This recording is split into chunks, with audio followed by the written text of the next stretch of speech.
Good morning and welcome to this special edition of Storytime with Jocelyn.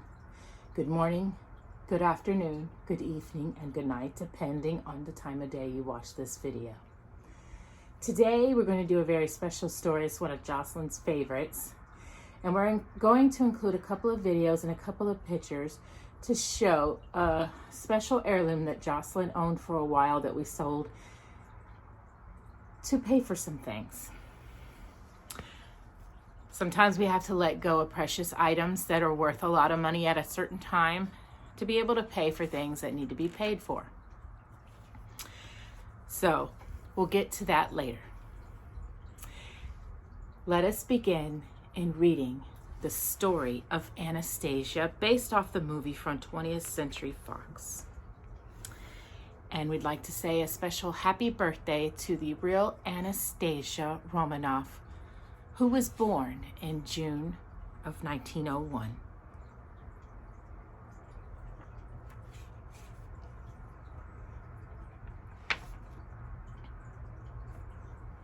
The story was adapted by Nancy Krolik and illustrated by the Thompson brothers.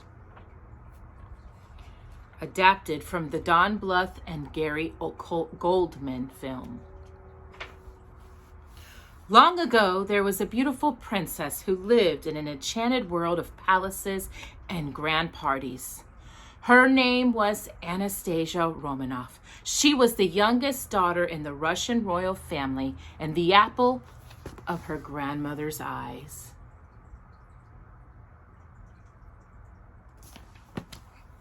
Anastasia's grandmother, Empress Marie, lived far away in Paris. Anastasia missed her dearly, but the Empress had given her granddaughter something to remember her by, a music box that played a beautiful lullaby, and Anastasia wore the flower-shaped key to the box around her neck and thought of her grandmother whenever she listened to the music.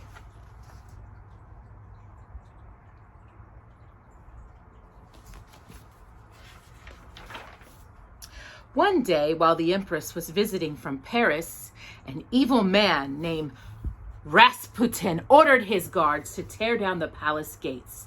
Rasputin had a container filled with powerful minions who obeyed his every command. Almost all the Romanovs were captured. Only Anastasia and her grandmother escaped, thanks to a quick-thinking service boy, Dmitri, who led them through a secret door to freedom.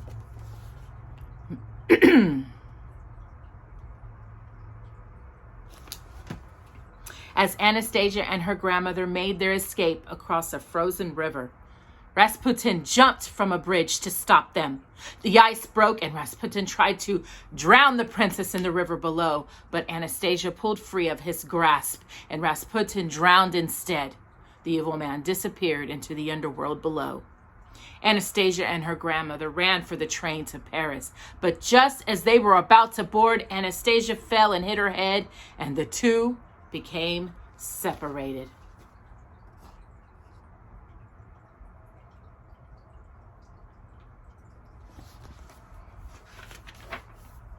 After the Russian Revolution, it was thought that the Romanovs had all been killed, but a rumor that Anastasia might still be alive spread throughout Russia and Europe. The story made its way to Paris and to Empress Marie herself. She offered a reward of 10 million rubles to anyone who could find her beloved granddaughter. For more than 10 years, the old woman met with girls claiming to be the princess, but the real Anastasia could not be found.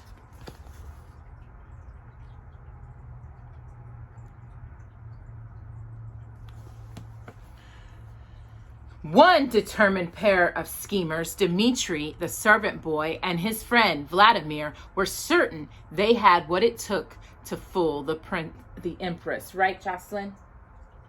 The music box given to Anastasia by her grandmother. Dmitri had found it in a palace after the battle. Now they figured all they needed was to find a girl who looked like Anastasia.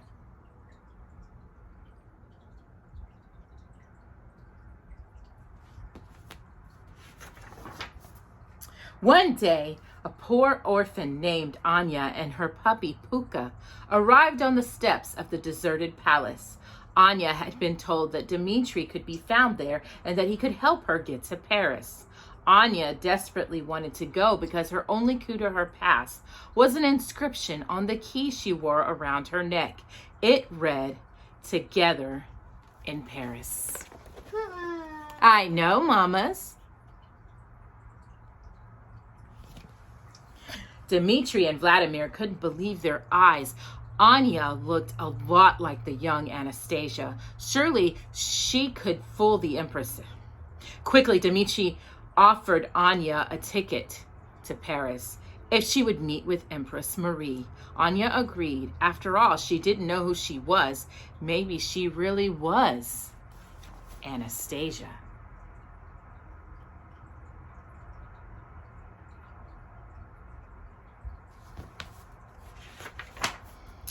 If Anya was going to convince the Empress, she would have to learn everything there was to know about the Romanovs, Jocelyn.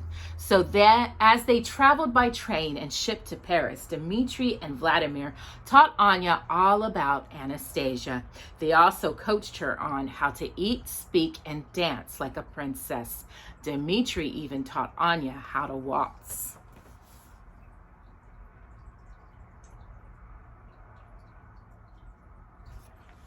Meanwhile, even from his distant home in the underworld, Rasputin could see the resemblance between Anya and Anastasia, and Rasputin wanted the girl dead. So one night as Anya slept, Rasputin entered her dreams and convinced her to sleepwalk off the side of the ship. Luckily, Dmitri awoke and rescued Anya just as she was about to plunge into the sea.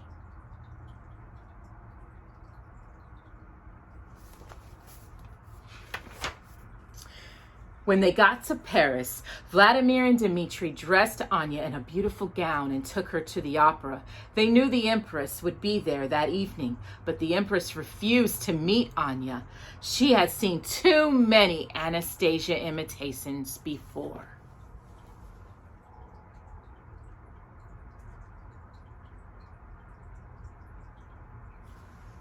Dmitri was very disappointed, for now he knew for sure that Anya was Anastasia. Anya had told him that she remembered a secret doorway in the palace wall through which she had escaped. Dmitri remembered the opening as well, for he was the young boy, Jocelyn, who had helped her get away. Suddenly, Dmitri didn't care about the 10,000 rubles anymore. All he wanted to do was reunite Anastasia with her grandmother.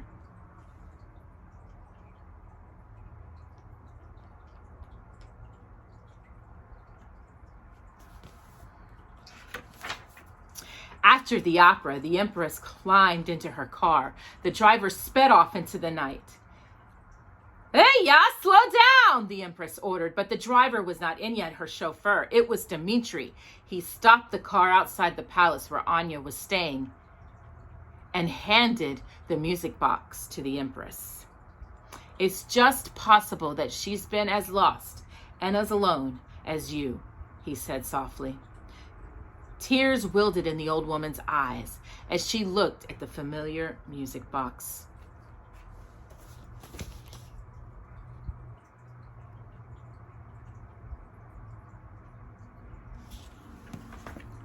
Carrying the music box, the Empress bravely went to Anya's room. "Who exactly are you?" she asked the girl. Anya fiddled nervously with the flower-shaped key around her neck. "I was hoping you could tell me," she replied quietly. The Empress asked for the necklace and placed the key in the music box. The box began to play a lullaby that they both remembered. Anya was the real Princess Anastasia.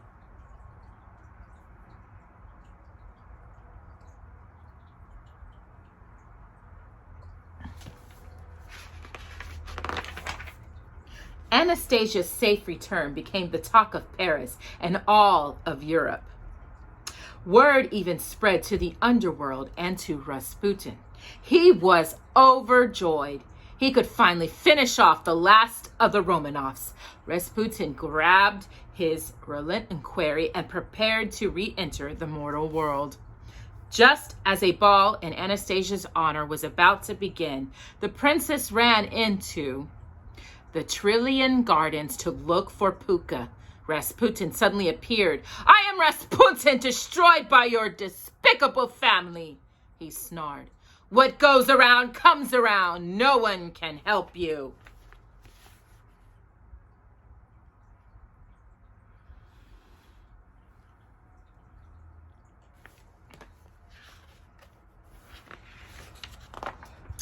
Want a bet? Anastasia turned in the direction of the familiar voice. It was Dmitri. He had come to her rescue once again, Jocelyn, but he was no match for Rasputin and his evil minions. They blasted Dmitri high in the air and dropped him on the back of a stone statue of Pegasus, the flying horse.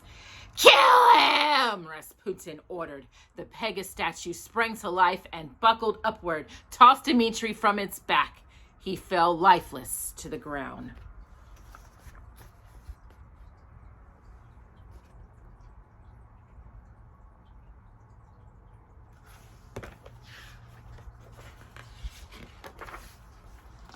Anastasia was heartbroken.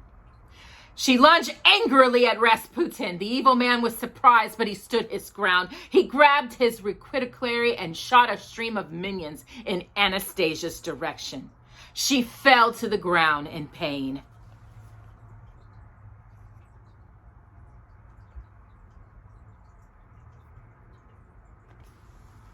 Puka, Anastasia's loyal canine companion, sensed that his friend was in trouble, Jocelyn.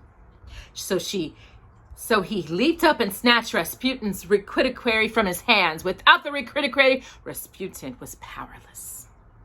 The minions disappeared in a cloud of smoke. Puka dropped the reliquary near Anastasia's feet. "This is for my family," she declared as she stomped on it to bits. "And for Dmitri."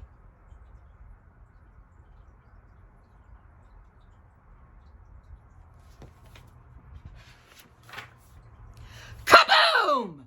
The reliquary exploded in a flash of light, and Rasputin's screams filled the night as his skin glowed.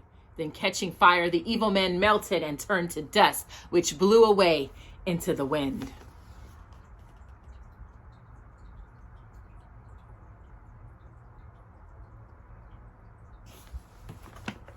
Anastasia hurried over to Dmitri, who laid as still as death. The princess's eyes wheeled with tears as she stroked the young man's hair. Then suddenly Dmitri let out a small moan and, "He was alive!" Anastasia looked from Dmitri's eyes to the party being held in her honor. She knew that Dmitri would never fit in with her grandmother's high society friends. She had to choose between true love and her role as a princess.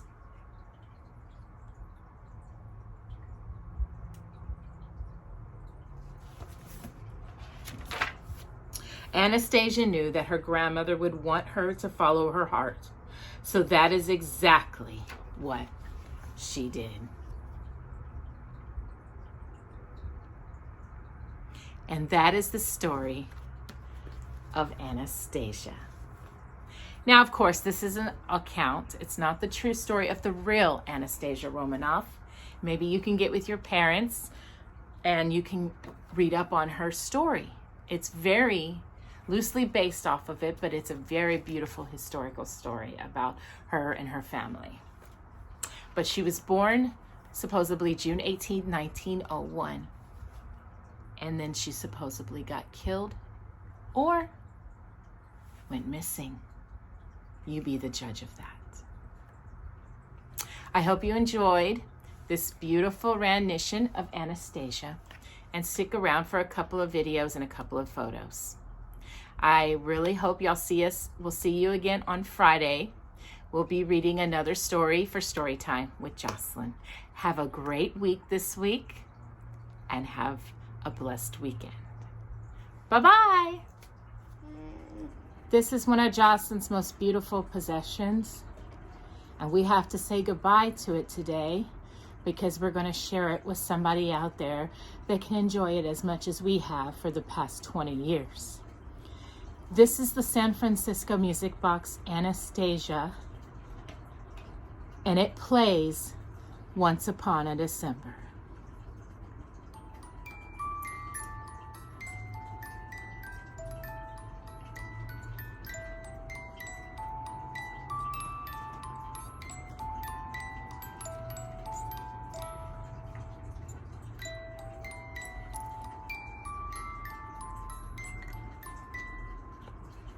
And Jocelyn is now going to say goodbye to her beautiful music box.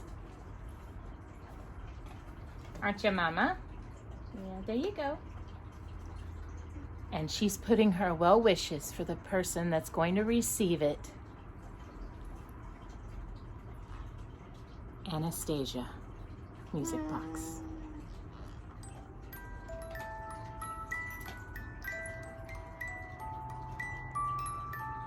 And she smiles when the music plays.